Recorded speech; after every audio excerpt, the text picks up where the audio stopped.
सम्मानित साथियों, आज दुनिया चांद पर शहर बसाने की बात कर रही है, आर्टिफिशियल इंटेलिजेंस की बात कर रही है, क्वांटम टेक्नोलॉजी की बात कर रही है और विज्ञान की नई क्रांति चल रही है।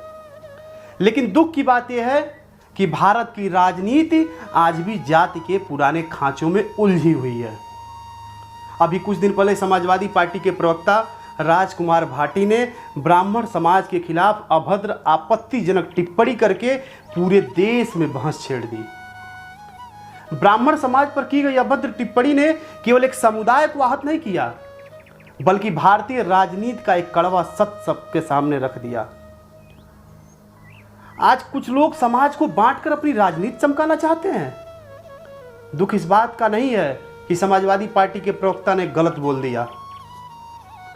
दुख इस बात का है कि 21वीं सदी में भी भारत की राजनीति जातियों के इर्द गिर्द घूम रही है, जबकि दुनिया बहुत आगे निकल चुकी है। जरा विश्व के और देशों को देखिए। जापान ने विकास इसलिए किया क्योंकि वहां नागरिक की पहचान उसकी मेहनत से बनी, जाति से नहीं बनी। साउथ कोरिया युद्ध और गरीबी से उठकर दुनिया की टेक्नोलॉजी राजधानी बन गया, क्योंकि उसने युवाओं को जातियों में नहीं बांटा। सिंगापुर एक छोटा सा देश है जहां संसाधन भी बहुत कम है, लेकिन वहां की सरकार ने लोगों को जातियों और समुदायों में लड़ाने के बजाय शिक्षा, अनुशासन और अवसर प्रदान किया। जर्मनी और यूनाइटेड स्टेट जैसे देशों को भी देख लीजिए, जहां बहुत बड़े पैमाने पर सामाजिक संघर्ष रहा। भेदभाव की आप बात करते हैं, भेदभाव भी वहां रहा, लेकिन वे हमारी तरह उसी में उलझे नहीं रहे, बल्कि उन्होंने अपनी ऊर्जा भविष्य को बनाने में लगा दिया। रिसर्च, उद्योग, शिक्षा और हमेशा कुछ नया करने में लगाया। और एक हम हैं जहां चुनाव आते ही नेता जनता से यह नहीं पूछती कि आपके बच्चों को अच्छी शिक्षा मिली या नहीं मिली, ये नहीं पूछती कि रोजगार मिला या नहीं, ये भी नहीं पूछती कि किसान की आय बढ़ी या नहीं, बल्कि यहाँ ये पूछा जाता है कि आपका जाति क्या है, आपका धर्म क्या है, आपका मजहब क्या है।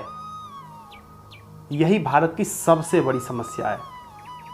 सच्चाई यह है कि दुनिया के विकसित देशों ने अपनी पहचान अपने काम से बनाई और हम आज भी जाति में पहचान खोज रहे हैं।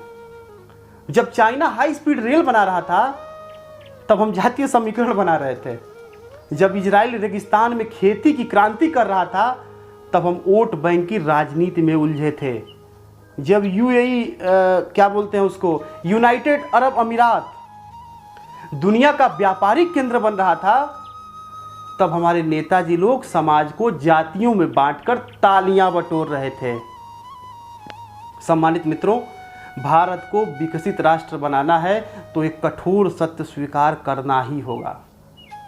जाति के नाम पर राजनीति से सबसे बड़ा नुकसान गरीब, युवा और किसान का होता है, क्योंकि उनका भविष्य उसी बहस में खो जाता है। जिस देश ने वसुधैव कुटुंबकम का संदेश दिया, जिस देश की संस्कृति ने सबको साथ लेकर चलना सिखाया, उसी देश में अगर किसी समाज का अपमान राजनीतिक हथियार बन जाए तो यह लोकतंत्र के लिए खतरे की घंटी है। मैं साफ साफ शब्दों में कहना चाहता हूं, ब्राह्मण हो, दलित हो, पिछड़ा हो, अति पिछड़ा हो, आदिवासी हो या फिर कोई समाज हो, किसी का भी अपमान स्वीकार नहीं होना चाहिए, क्योंकि जो राजनीति सम्मान छीनती है वह कभी राष्ट्र निर्माण कर ही नहीं सकती। भारत को अगर विकसित राष्ट्र बनाना है तो जाति की राजनीति से ऊपर उठना होगा। देश को विभाजन नहीं, विजन चाहिए। याद रखिए, दुनिया में सिर्फ वही देश आगे बढ़े हैं जहां लोगों की पहचान उनकी मेहनत से बनी है, उनकी जाति से नहीं। जय हिंद।